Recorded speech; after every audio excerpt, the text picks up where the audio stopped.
Final round of the first week, playing against Mavis Ren, which I recently saw also played against Sonjita. I hope I spelled that right. So this was my match was before that, of course. So final round, playing for the top 25. So the winner of this will go to a Hell Week. And here we're looking at the defense of Mavis Ren, which is quite heavy on the south. But I was expecting there might be a GL in the back because he has a GL layer as well, like I do. And I didn't spot it on the front, neither on the south nor north. This is the north wall, by the way. And so I was trying to save up as much firepower for the back wall. But I also kept my own layer for offense, which I mainly did for the first week because I didn't want to deal with any shenanigans of hers. So anyway, I started with a classic, so to say, which is EP Mara Starkiller against Ray. I think this is the probably best Ray comp you can put down in freeze because JTR can just be annoying. But usually it's not a problem, and despite being R9, this really wasn't a problem, mainly because I had repost on my Datacron. And once Starkiller has repost with quite some offense, and mine is quite offense heavy. I think I have the second highest or third highest offense in the game on him. Or I used to have, not sure, didn't check in a while. It's quite easy to take out this team, as you can see. Starkiller is gone, Ray is gone, and I only have to deal with JTR. Healing a little bit, which is nice, so getting some banners back. And now I only have to wait until she comes out of damage immunity, and then I can, take this victory. But of course, ban appears from every now and then, so I just have to be careful. And yes, GTR can be annoying, but in this case, it wasn't. She wasn't. So full banners there. Then there was this Treya comp in freeze. It's quite annoying to battle this when they have both Omicrons, both Treya and Savage Omicron. There used to be an angle where you could use troopers. I think once, or like in the first few weeks after the Omicron from Savage was coming out, I saw a Darth Revan comp, and troopers worked very well. Mostly if you didn't have optimal modding on Savage, or also not so high relics, and if you had quite an oomph on your Dark Trooper, it was quite easy to take it out. But I think now people have mostly nailed the modding, so like health, defense stack, and got some good offense as well. It's a problem. So usually you have to take a GL, preferably a dark side GL, because then the Umi bonuses of Treya don't work. Which I did here, so use C, didn't have any other use for him. And so, two-man this because didn't want to risk to get ability blocked all the time. And so, took in a punching bag. And other than that, it was quite an easy battle. Maybe there are some other teams, maybe Gas can take her out. Maybe Seer has a shot at it as well. But, in this case, I was using C. So, then the next battle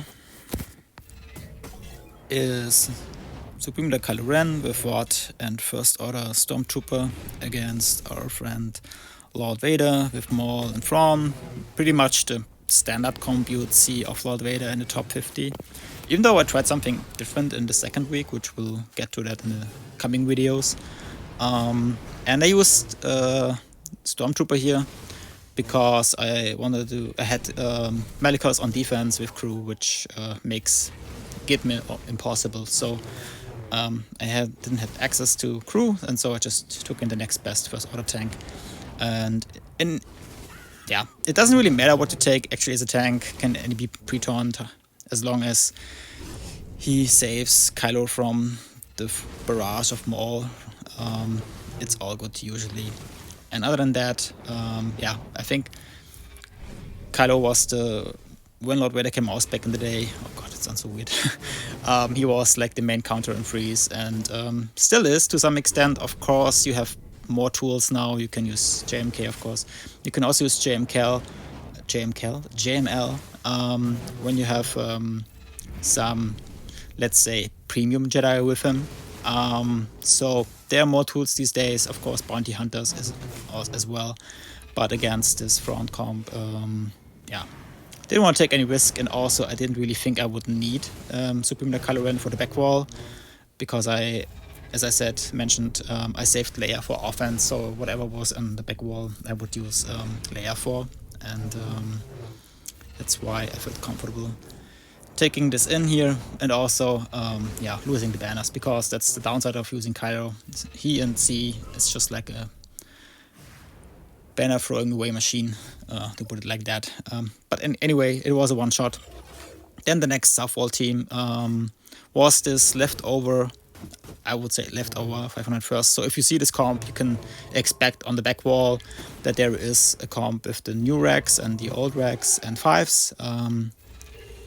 And so, yeah, you can augment this quite easily. I mean, you have several tools against this team in freeze, but I wanted to try this one. I didn't really think I would need JKL anywhere else, and so I thought I could give it a try.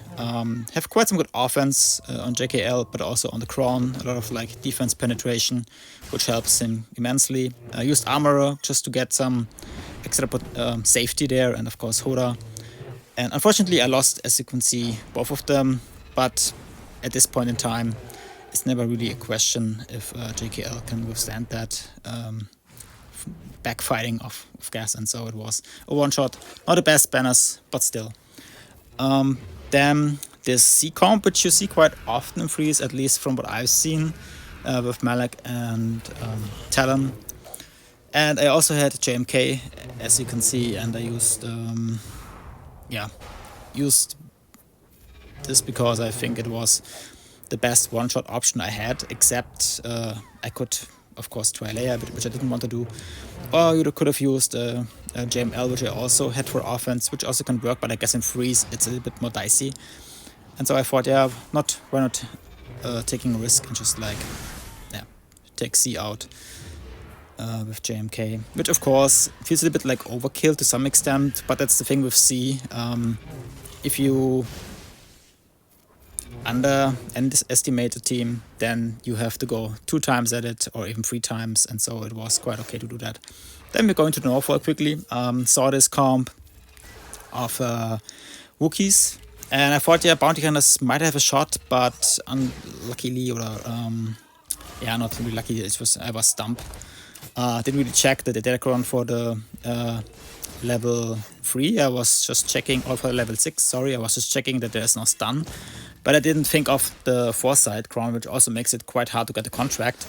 And they have quite some offense, as you can see. And so before I was even realizing what's happening to me, my boss was gone. And so I, yeah, figured, I guess there's no way that I can take this team out. So I have to, yeah, throw a battle here, which isn't the end of the match, but still it's annoying, because at this level you always have to take all the wins you can get. But anyway, so I had to take another shot at this, but before that I wanted to take out the Seer team, and I was taking in Treya, which was working quite well the first time. And here, what was interesting, Malicus was so high in offense, or had such a damage output, that he triggered the Annihilate because he pushed Nihilus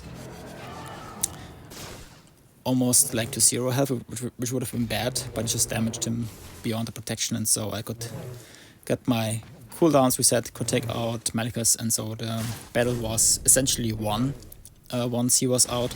Of course, you have to, yeah, watch C a little bit, because when there are times when there is no full protection, or like even bonus protection on our friend Savage, and she has her special available, she potentially can one-shot Savage. But wasn't the case, so everything was fine, and so I just could play it out. I guess you can auto-hit it, at least at this stage. Just order the battle, and yeah. So I guess Malicos is quite hard team to take out in freeze, with crew at least. So Treya for me was working great so far. But then again, when you turn the tables around and just think of, okay, if it's very hard to take out this team, you can also use it in offense to take out a lot of things, even GLs, I believe. And so, yeah, one-shot this team, which was good, even full banners, which didn't feel as good while playing, but in the end it was. And so, made at least up something for the loss of 20 banners by not taking out the Wookiees. And to make up even more banners, I was taking in Mega Solo versus this other North Wall team, which is Sorry, or Fin Sorry. Which I'm not sure, might soon see it's like Dawn on, not Dawn, not sure. Yeah, maybe Dawn on defense, and people might take it on offense. I just wanted to say that's like not as, let's say, threatening as it used to be. And here in this case, I got even 59 banners, which was nice.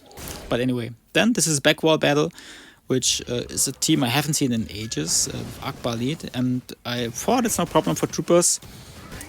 But as you've seen here, as you can see here, it's quite a beefy Akbar, and so it took me longer than expected to get through him. But once that's done, there's no real threat anymore, and you just can take out the rest of the team. But I guess if they were able to cut through my TM train from Troopers and get at me, this could have been a loss. So I wouldn't recommend this battle necessary unless you have quite a good offense, or the opponent is a little bit more on the flimsy side of things and not so beefy. Like I mentioned, on the back wall I expected this team, and here it is. And yeah, saved my Qui-Gon Jinn for them, which is probably the safest counter, at least in terms of like getting through. Not the best in terms of banners, of course, but from what I've seen so far, it's or from the matches I had, it felt the most reliable counter, better than even Treya, at least from my experience. Then there was a Raiders team, and I didn't have any use for Cal, to be honest, like Jedi Knight Cal, because there was no Magus on defense. And so I thought, why not use this versus Raiders? I used this once, I think it was the last season of 3 vs 3. Back then I used him with Snips and Bastillid, mainly because I didn't have any other Jedis left, and it worked quite well. I think I was the only one using that comp, and so I was thinking, yeah, should be taking this. It's Raiders, despite being out for quite a while, I almost said like seasoned character, which is not really the case, but it's still annoying to fight, especially in freeze. And so if you don't have the right tools left, he still can full stop you to some extent.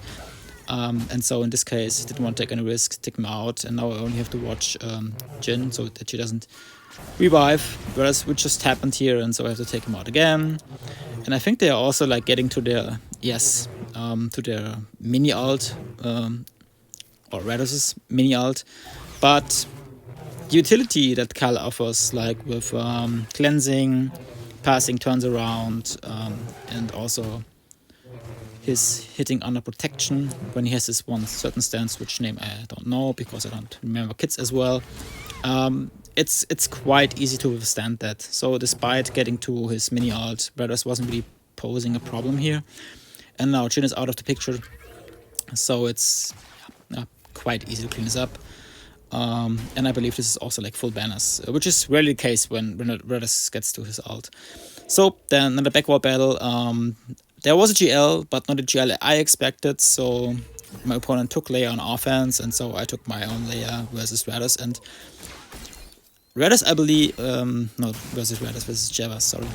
Java, I believe, is probably one of the harder counters, even if there's such a thing, versus Leia, at least in 5s. But in 3s, I think it's very hard, depending on the cron you have, but as you can see, it feels quite easy. Just take out, like with one hit, taking out Bausch Leia, and then the rest is quite simple because the firepower of this team, combined with all the survivability they have, and just the tools this team provides, with stuns, burning, and whatever, it's really, really tough to take out, and it's really quite an easy time to take out the teams on offense and defense. I think it's currently the best performing defensive team in SWGOH. Could be wrong, but it feels like that. And so, quite easy full banners on the back wall. And then there was another team which was interesting to play, which was Gideon with, forgot the English name. those troopers, like those leftover troopers, in terms of cannon leftover. And I had Night Sisters left for offense, and so I thought, yeah, why not trying them? I wasn't sure if it would work. I guess, as you can see, it kind of works. A lot of plague on the plate, on the table, and there's nothing really they can do about it, but still they hit quite hard, as you can see. And I was thinking if there was like maybe Death Trooper here in this team, it could have been a different story, but it wasn't the case. So it was an easy battle, despite it feels dicey, and it isn't best banners, but it was still quite an easy battle. Then another team we see quite frequently, or at least it feels like we see quite frequently, which is, yeah, Sordy, Grievous, and Vertica. Yeah, Bad Batch. It's quite easy to take out this team with Bad Batch, but at the same time, it also feels a little bit like, let's say, weird in the current meta, or like the current state of affairs of the game, that you take in such a strong team as Bad Batch for like those what feels like leftover droids somehow, right?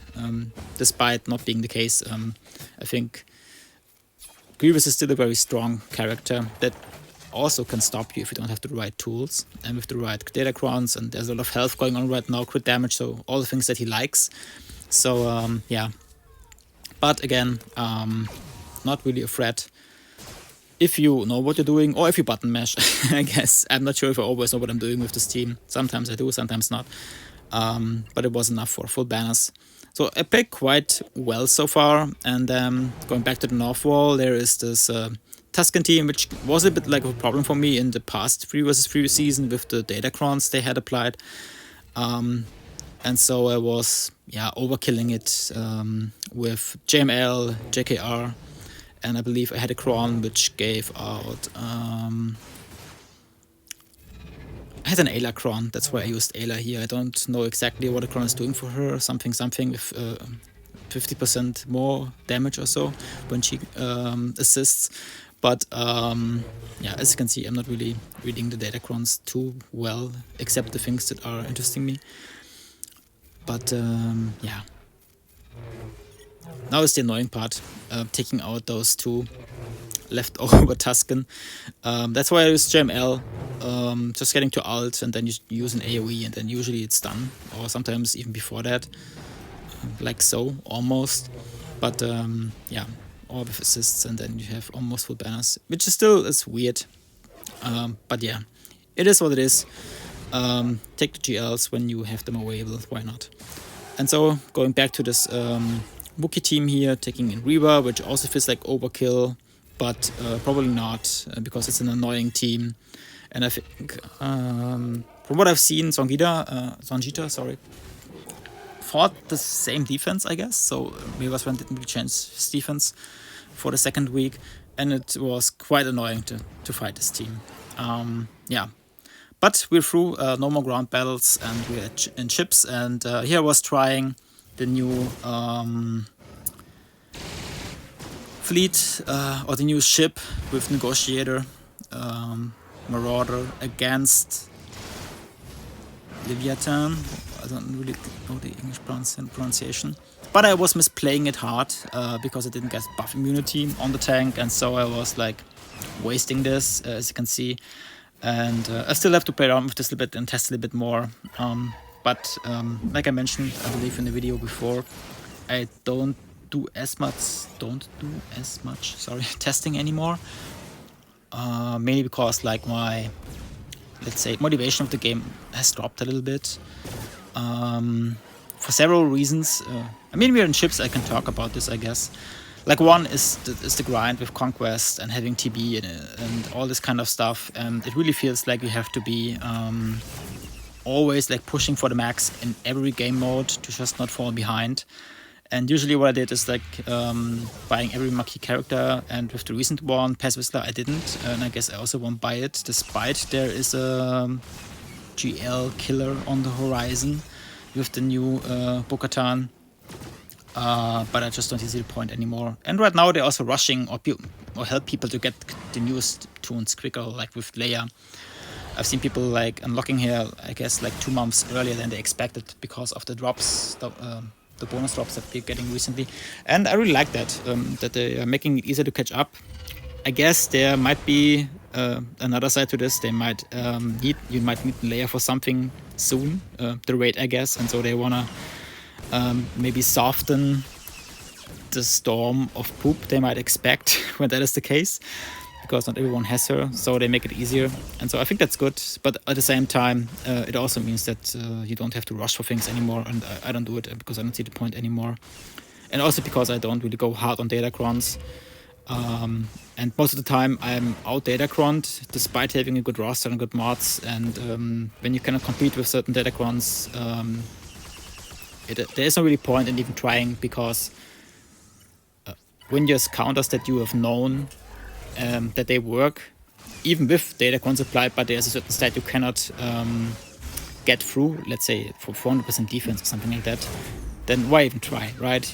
Then you just play for funsies, and then I don't see any point in spending money in this game or on this game, especially when it's just for fun. It's a different thing if you really like spending money and it's just still your hobby, but if you want to spend money just to make some more progress or like quicken your process, accelerate your process in this game, I don't think it really makes sense. Yeah, but while I'm rambling here, sorry for that.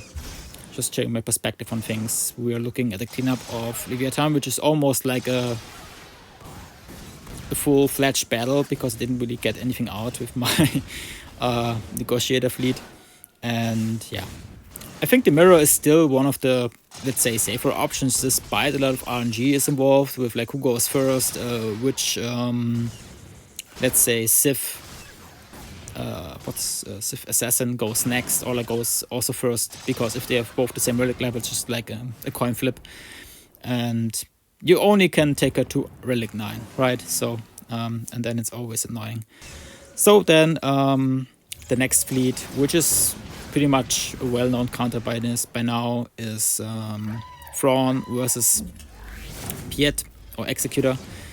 I didn't want to use my tank like my Civ Bomber, I almost said, like my TIE Bomber, because I want to use TIE Bomber with Profundity in the mirror, which is the next battle, and so I was just using the shuttle of the Emperor in the starting lineup, and I thought it might work as well, and it did so far, so I could get out my TIE Defender, and now it's just a question of getting to my, let's say, alt, and make sure TIE Defender stays alive as long as possible, then taking out Hound's Tooth, and then just taking out the rest of the ships one by one. Of course it's bad banners, but yeah, my hope was to full stop my opponent and not have to worry about chips at all. As long as I can clear, I'm happy.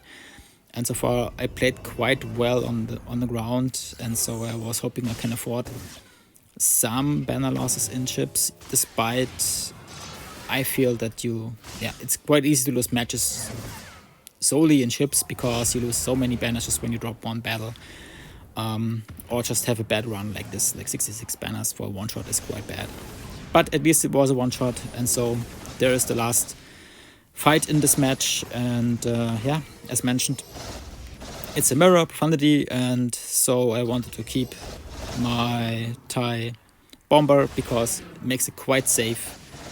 Because sometimes those mirrors can go sideways just because of dodging, because of RNG in terms of the assist RNG, and it's just so annoying.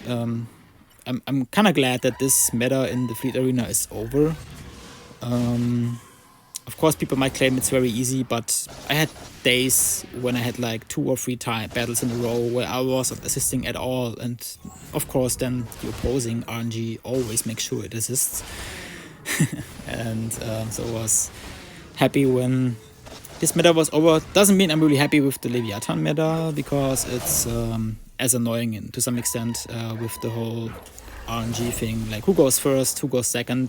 There are some instances where you can outrun your opponent's ship still, or like the opponent alt still, with if you go second, but it's not always the case, and then just annoying as well. But in this case, was quite an easy win. Not the best banners, of course, but it was enough. And now we're looking at the board, and this is both the results I was looking at the most for the rest of the day when I was finished, but also like the rest for the fight. And I believe Mayweather ran just had to use too many good teams on the south wall, and so he just like gave up because I thought there's no point in competing anyway. Or maybe he dropped because he didn't want to go to Hell Week. Because after this match I'm in top 25, so looking forward to that. Thanks for watching and see you soon. Bye.